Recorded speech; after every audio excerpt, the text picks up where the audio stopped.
नमस्कार, जनवार्तामध्ये आपल्या सगळ्यांचं स्वागत। सर्वप्रथम पाहूयात ठळक बातम्या।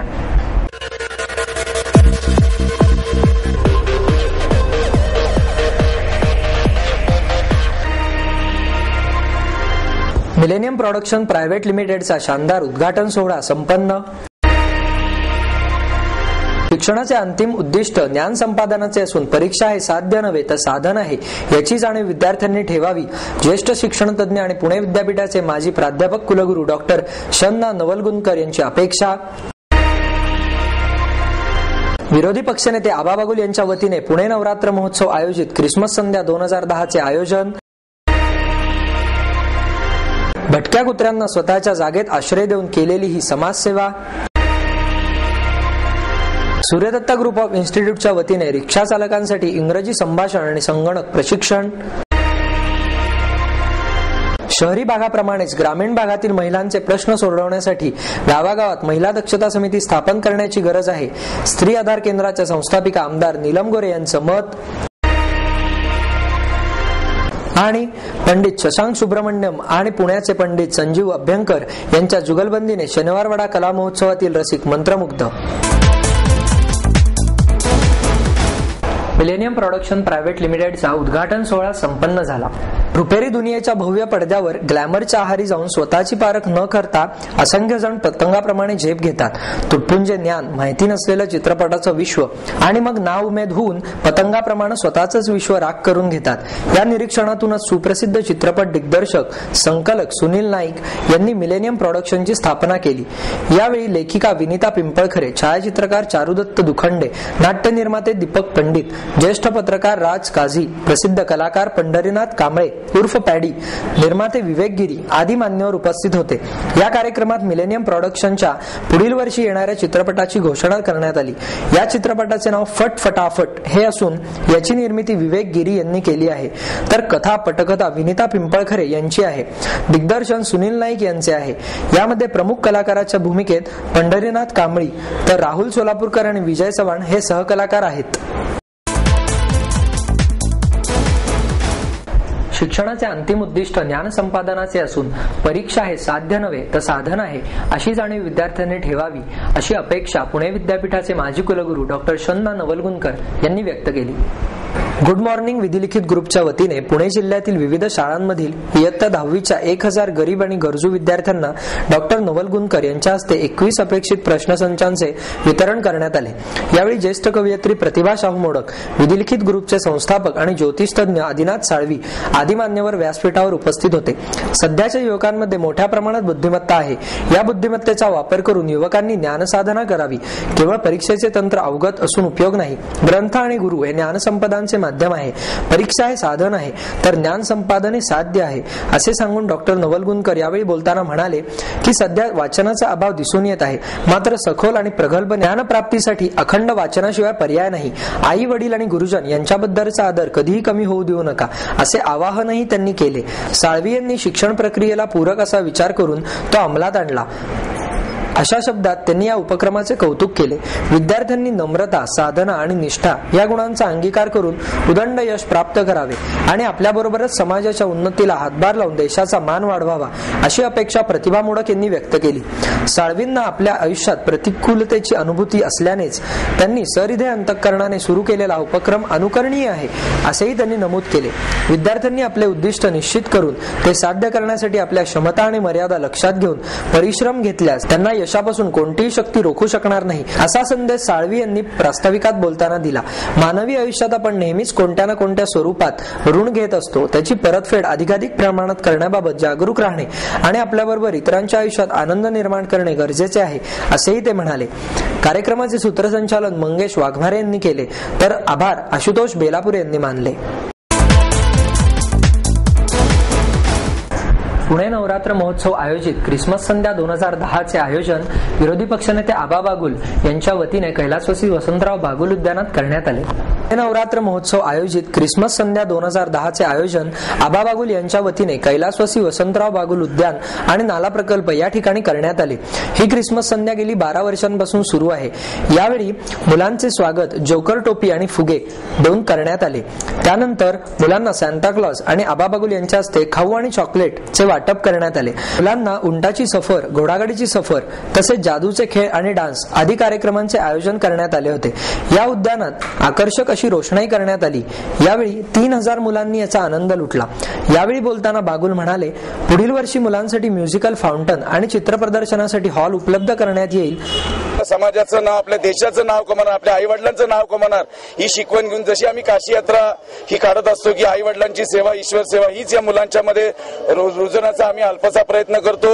यंदाचं आमचं काँग्रेसचं 125वं वर्ष याला माध्यमाला धरूनही देखील आम्ही हा मेरी क्रिसमस जोरात साजरा करत आहेत. आपण बघितलं असेल 8 ते 10,000 बालकं या ठिकाणी बागडत आहेत, आनंद करत आहेत. यांना खाऊ वाटप असतो, यांना बग्गी राईड असते, यांना कॅमल राईड असते, यांना कॅप दिल्या जातात, डान्स असतो, यांच्याबरोबर जादूचे प्रयोग असतात, मुलांचे डान्स असतात. असा हा विविध रंगलेला हा कार्यक्रम असतो. आणि हा पुणेकरांना आम्ही एक मेरी क्रिसमस हा एक संदेश देतो. आणि आपण सगळ्या चॅनलवाल्यांना देखील आमच्या हार्दिक शुभेच्छा. येणाऱ्या नववर्षाच्या आधीच आपल्या सगळ्यांना हार्दिक शुभेच्छा. मेरी क्रिसमस. आमच्या बरोबर सांता क्लॉज बी आहे आणि हा आपल्याला मेरी क्रिसमस देतोय. मेरी क्रिसमस. भटक्या कुत्र्यांना स्वतःच्या जागेत आश्रय देऊन केलेली ही एक समाजसेवा आहे. याबाबत जनवार्ताचा पाहूया हा एक विशेष वृत्तांत. भटक्या कुत्र्यांचा शहरात होणारा मोकाट वावर हा एक गंभीर प्रश्न आहे. यामुळे कुत्र्यांचे होणारे अपघात याकडे प्रशासनाचे दुर्लक्ष होत आहे. या प्रश्नाकडे लक्ष वेधत लीलाताई परुळेकर यांनी जीवरक्षा अॅनिमल वेलफेअर ट्रस्ट या संस्थेची स्थापना 20-25 वर्षापूर्वी केली. परुळेकरांची स्वतःची साधारण 3 एकर जागा आहे. या जागेत त्यांनी 150 भटक्या कुत्र्यांना तसेच 22 जनावरांना आश्रय दिला आहे. या कुत्र्यांकडे दिवस रात्र एक करून त्यांच्यावर लक्ष ठेवले जाते. हे कुत्रे जर आजारी पडले तर त्यांच्यासाठी डॉक्टरची व्यवस्था करण्यात आली आहे. यासाठी 15 ते 16 जण काम करीत आहेत. तसेच या प्रत्येक कुत्र्याला वर्षातून एकदा रेबीजची लस देण्यात येते. तसेच या कुत्र्यांसाठी या ठिकाणी दवाखान्याचीही सोय केली आहे. यात ऑपरेशन थिएटरचीही सोय आहे. या ठिकाणी फक्त एक्सरेची सोय नसल्यामुळे ब्ल्यू क्रॉस केशवनगर मुंढवा या ठिकाणी एक्सरे साठी नेण्यात येते. ही संस्था 4A क्वीन्स गार्डन या भागात आहे. या समाजसेवेत सहभागी होण्याचे आवाहन संस्थेतर्फे केले जाते. भटक्या कुत्र्यांना स्वतःच्या जागेत आश्रय देऊन केलेली ही एक समाजसेवाच आहे. मी तर लाईफ स्टॉक सुपरवायझर म्हणून काम करतो. मी तर गेल्या 3 वर्षापासून काम करत आहे. आमच्या कामाचं स्वरूप असं आहे की कुत्रे आजार असेल किंवा कोणाचा मला फोन येतो बाहेरून, ते आम्ही घेण्यासाठी जातो, ते ट्रीटमेंट करतो. परत आमच्याकडे एक्सरेची वगैरे सुविधा नाही आहे, ते आम्ही ब्लू क्रॉसला नेतो. म्हणजे एक्सरे वगैरे मारण्यासाठी फ्रॅक्चर वगैरे असेल तर. आणि आमच्याकडे सरसता 170-75 कुत्रे आहेत, जे गाई म्हशी आहेत 22. आणि दुसरी गोष्ट सांगायची म्हणजे की इथे सर्व कुत्र्यांचं रेबीज वॅक्सिनेशन आणि थोड्याफार प्रमाणात पिलांचं सेव्हनचे कोर्स पूर्ण केला जातो. जे व्हायरल इन्फेक्शन होणारे आजार त्यापासून स्वच्छता आहे, पिंजऱ्याची साफसफाई आहे. आणि मेन सांगायचं झालं की हा खर्च सगळा मॅडम करतात स्वतःच्या पैशातून. आणि दुसरं डोनेशन येतं पण प्रमाण कमी आहे. जे असेल ते खर्च मॅडम करतात. आणि आमच्याकडे आठवड्यातून किंवा महिन्यातून 2-3 ऑपरेशन होतात मेल फिमेलची. आणि डॉक्टर येतात ते असं कंटिन्यू येत नाहीत, म्हणजे असं दिवसातून 1-2 तास येतात. आणि या प्रकारे अशा प्रकारे इथं काम चाललेलं आहे. आणि माझं मत आहे की ही संस्था पुण्यामध्ये एवढी संस्था आहे जिथे बाहेरच्या कुत्र्यांना, रस्त्याच्या कुत्र्यांना असे चांगल्या प्रकारे सेवा होते. आणि कुत्र्यांची एकदम चांगली खाण्याची, राहण्याची व्यवस्थित सोय होती. पुण्यामध्ये पहिली संस्था आहे आणि ही संस्था चांगल्या प्रकारे चालू राहावी एवढीच माझी इच्छा आहे. संस्था चालू होऊन कमीत कमी मला वाटतं 20 ते 25 वर्ष झालेले आहेत. आणि त्याच्यानंतर मला इथं येऊन कमी 10-15 वर्ष होत आहेत आता. तरी मॅडमनी आतापर्यंत जे काही जनावरांसाठी केलं, रस्त्यावरची म्हणा, अशी कुठं कोणी फोन करून ऍक्सिडेंट झालं वगैरे तर स्वतः गाडीमधून त्यांच्या जे वापरतात गाडी, त्या गाडीतून कुत्रे वगैरे आम्ही घेऊन येतो. आणि त्या आणल्यानंतर पूर्ण त्यांची पूर्ण शेवटपर्यंत इथं ठेवलं जातं त्यांना. आणि जे काय खर्च असेल ते स्वतः मॅडमच करतात त्यामध्ये. इतर कोणी असं डोनेशन वगैरे दिलं तर बाकी सरकारचं तर इथं मध्ये काही नाहीये. स्वतः मॅडमच सगळा खर्च आहे स्वतः. बाकी कुठे जनावरं वगैरे जरी असतील तरी स्वतः मॅडम खर्च करून ते घेऊन येतात इथं स्वतः. जेमतेम आमच्याकडे कामगार आता सध्या कमीत कमी 15-16 कामगार आहेत. आणि सकाळी सगळं साफसफाईचं, गोठा साफ करणे किंवा कुत्र्याची घाण पडलेली असते ते घाण वगैरे मैदानावर पूर्ण ते साफ करून घेत होतो आम्ही. पिंजरे वगैरे असतात कुत्र्याचे, ते न्यूजपेपर टाकले असतात.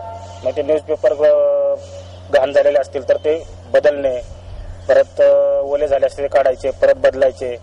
आणि रोज आम्ही फिनेल वगैरे वापरून असं पिंजरे वगैरे साफ करून घेतो रोजचे रोज.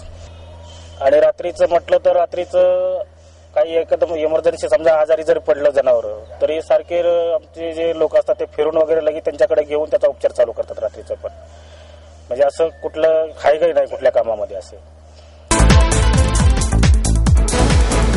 सूर्यदत्ता ग्रुप ऑफ इन्स्टिट्यूटच्या वतीने रिक्षा चालकांना इंग्रजी संभाषण आणि संगणक प्रशिक्षण देण्यात आले. आमच्याशी इंग्रजी भाषेतून संवाद साधाल का? आम्हालाही इंग्रजी शिकायचं आहे हो. माहिती तंत्रज्ञानाचं युग काय आहे ते समजून घेऊन आम्हालाही तुमच्यासारखं पुढे जायचं आहे. अशा अनेक प्रतिक्रिया शहरातील रिक्षा चालकांनी दिल्या आहेत. शहरातील बदलत्या वातावरणाशी जुळवून घेऊन रिक्षा चालकांनाही आता शहराचे ब्रँड अँबॅसिडर होण्याची इच्छा असल्याचे त्यांच्या मनोगतातून व्यक्त झाले. सूर्यदत्त ग्रुपच्या वतीने सामाजिक बांधिलकी म्हणून 80 रिक्षा चालकांना इंग्रजी संभाषण कला व संगणकाचे प्रशिक्षण देण्यात आले. हा अभ्यासक्रम पूर्ण करणाऱ्या रिक्षा चालकांचा सत्कार करण्यात आला. महापौर मोहनसिंग राजपाल, ज्येष्ठ सामाजिक कार्यकर्ते डॉक्टर कुमार सप्तर्षी, सूर्यदत्ता ग्रुपचे संस्थापक अध्यक्ष डॉक्टर संजय चोरडिया, सुषमा चोरडिया, डॉक्टर दीपक शिकारपूर, विद्यापीठ विकास महामंडळाचे संचालक डॉक्टर WN गाडे, डॉक्टर दाऊद चोपडावाला व प्रशिक्षण पूर्ण करणारे रिक्षाचालक या प्रसंगी उपस्थित होते. चोरडिया म्हणाले, आजच्या काळात इंग्रजी बोलता व लिहिता येणे ही काळाची गरज असून व्यवहारासाठी आवश्यक बाब झाली आहे. शिक्षणाची संधी न मिळालेल्या रिक्षाचालकांसाठी राबवलेल्या या उपक्रमाला उत्स्फूर्त प्रतिसाद मिळाला व यापुढेही रिक्षाचालकांसाठी असा उपक्रम आयोजित केला जाईल. यावेळी सप्तर्षी म्हणाले, सगळ्या नव्या गोष्टी पुण्यात घडतात कारण पुणे हे उपक्रमांना जन्म देणारे शहर आहे. रिक्षाचालकांसाठी राबवलेला हा उपक्रम कौतुकास्पद आहे असेही ते म्हणाले. शिकारपूर म्हणाले, पुण्याचे अनुकरण इतर ठिकाणी होते म्हणूनच रिक्षाचालकांनी या उपक्रमाचा लाभ घ्यावा असेही त्यांनी सांगितले. विनायक कुलकर्णी, रामदास घोरपडे, शंकर राजवाडे, सुरेश जगताप, अनंत बेलवमकर या रिक्षाचालकांनी मनोगत व्यक्त केले. मनीषा काशीद यांनी सूत्रसंचालन केले तर डॉक्टर विद्या साळोखे यांनी आभार मानले.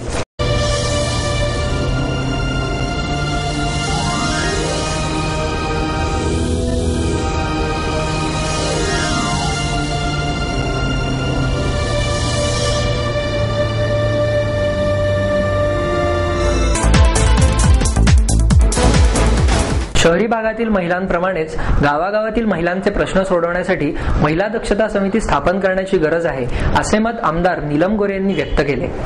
पुणे पोलीस आयुक्तालयातर्फे शहरातील महिला दक्षता समितीच्या सदस्यांच्या कार्यशाळेचे आयोजन करण्यात आले होते. त्यावेळी त्या बोलत होत्या. यावेळी पोलीस आयुक्त मीरा बोरवणकर, स्त्री शिक्षण संस्थेच्या प्रमुख अनघा तांबे, सहपोलीस आयुक्त अशोक धिवरे आदी मान्यवर उपस्थित होते. डॉक्टर गोरे पुढे म्हणाल्या की सर्व प्रकारच्या कामाच्या ठिकाणी महिलांच्या सुरक्षिततेसाठी दक्षता समित्या असल्या पाहिजेत. त्या समित्या केवळ शहरी भागात मर्यादित नसून गावागावात पोहोचल्या पाहिजेत. दक्षता समित्याविषयी बोलताना त्या म्हणाल्या, महिला दक्षता समितीच्या सदस्यांना कायद्याची किमान माहिती असली पाहिजे. सतत कायद्यात होणारे बदलही समित्यांच्या सदस्यांनी जाणून घेतले पाहिजेत. यासाठी महिन्यातून एकदा महिला दक्षता समितीच्या सदस्यांची बैठक झाली पाहिजे. या समितीच्या सदस्यांना हिंसाचार झालेल्या महिलांना न्याय मिळेपर्यंत प्रत्येक टप्प्यावर त्यांची मदत केली पाहिजे. तरच महिलांना न्याय मिळेल व समाजात स्त्री पुरुष समानता होईल. पोलीस आयुक्त मीरा बोरवणकर यांनी 10 जिल्ह्यांच्या दक्षता समित्यांच्या केलेल्या अभ्यासाचे सादरीकरण केले. या सादरीकरणानुसार महिला व दक्षता समित्यांचा व पोलीस समित्यांचा चांगला समन्वय आहे. मात्र महिला दक्षता समित्यांनी आपल्या कामाच्या लेखी नोंदी ठेवायला हव्यात. तसेच महिला दक्षता समितीने केलेल्या कामाचे योग्य निष्कर्ष निघाले पाहिजेत असेही त्या म्हणाल्या. अनघा तांबे म्हणाल्या, दक्षता समित्यांना येणारे अनुभव कायद्याच्या चौकटीत बसवण्यासाठी कायद्यात बदल घडवून महिलांचे प्रश्न कायद्याच्या चौकटीत बसवणे शक्य आहे. चेन्नईचे पंडित शशांक सुब्रमण्यम आणि पुण्याचे संजीव अभ्यंकर यांच्या जुगलबंदीने शनिवारवाडा कला महोत्सवातील रसिक मंत्रमुग्ध झाले. शनिवारवाडा कला महोत्सव समितीच्या वतीने आयोजित 11व्या शनिवारवाडा कला महोत्सवात पंडित शशांक सुब्रमण्यम यांचे बासरी वादन व पंडित संजीव अभ्यंकर यांच्या गायनाचा खास जुगलबंदीचा कार्यक्रम घेण्यात आला. दक्षिणोत्तर असा रंग मिळालेल्या या जुगलबंदीला उपस्थित प्रेक्षकांनी मोठ्या प्रमाणात प्रतिसाद दिला.